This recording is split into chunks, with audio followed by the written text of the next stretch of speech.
Saturday morning rolls around and I really wanted to do something special with ROVer for you guys over the weekend and take ROVer on his first field trip. I refused, however, to carry him down to the car, so I really wanted to have him roll out the front door and down to the car. Unfortunately, I started to run through a bunch of commands and realized that it just wasn't going to happen. There were just a few too many bugs that crept up, having to do with the servo commands as well as the camera. I have managed to squash a few of those bugs, so let me tell you all about it.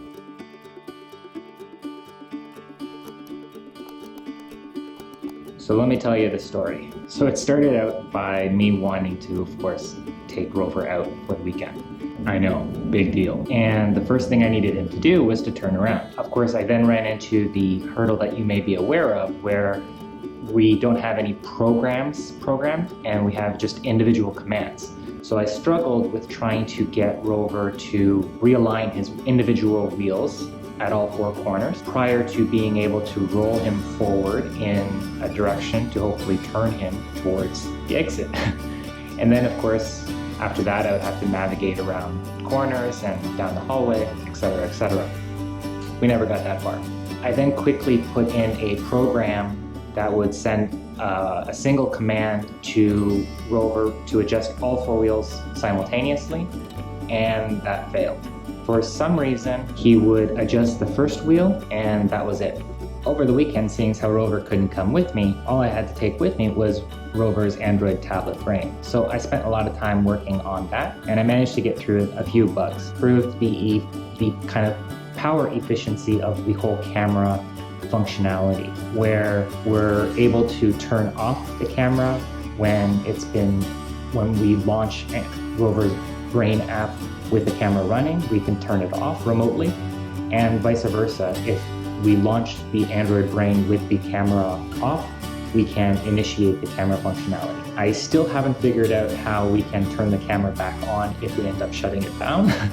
So that's still on the agenda, but it's progress. With all those changes that I made, however, to the Android brain, it complicated some of the communication back and forth between the web server and the Android tablet app. So when I came back after the weekend and tried to get ROVer to execute those all-in-one servo rotations at all four corners, he refused to.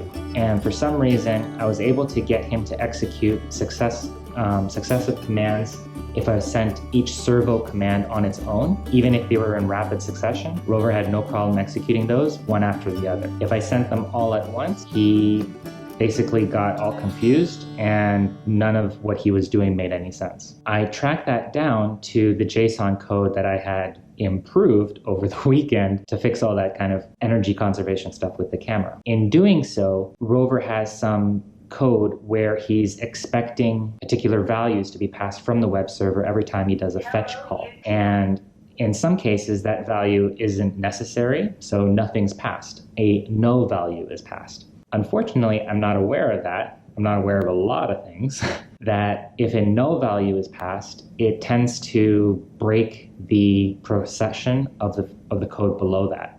And what happened was, in some cases, ROVer was expecting a value, nothing came, and basically he just stopped listening for other information. And when we were sending in that code for the all-in-one servo rotation command, he was getting the first part of that command information from the web server, but nothing actually about the servo rotations. And it had something to do with the different way in which a program is sent versus a individual command is sent. So fortunately, we've got that one squashed now too. So we're going to be able to move forward with some fancy footwork. What I've done here is I've added a couple of new program codes that'll help us basically streamline the process by which we control these servo motors. So we've got two additional commands, one for turning the front wheels right and the front wheels left while holding the rear wheels straight. So let's give it a go. There's the front left and the front right. So that's a huge relief because that means we've got a lot of the debugging that I've done over the weekend actually working. So what we'll do now is we'll prepare a command to drive forward and send that forward to ROVer. And there it is. And now, like a 3-point turn, I guess. We'll turn the front wheels to the opposite direction. Wait for each servo to respond and confirm, and then what we'll do is we'll back him up. There he goes. Awesome. I just needed to double check on his position and the servos. So now we'll just back him up a little bit more. And let's turn the front wheels. What happened there was I executed a drive command without actually first holding the rear wheels straight. So what happens there is the servo controller board mistakes communication over the serial monitor, the serial channel, for communication intended for the servos. When there's no servo command sent, stuff can go a bit bizarre. But let's keep going with our 3-point, 6-point, I don't know, our turn maneuver, and straighten out the wheels pointing right now. There's the left, there's the right, and we'll issue another drive forward command. Just need to disconnect the program, send that over to ROVer. There he goes, right towards the exit.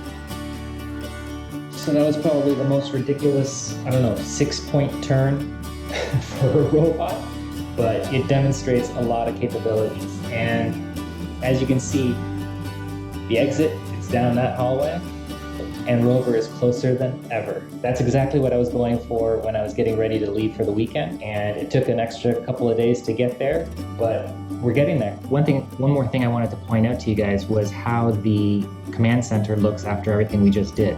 So you'll see, if you visit the site today, you'll see a bunch of commands for the individual corner rotations, the individual leg turns, and then the drive commands, both forward and reverse, and the status of each one as executed.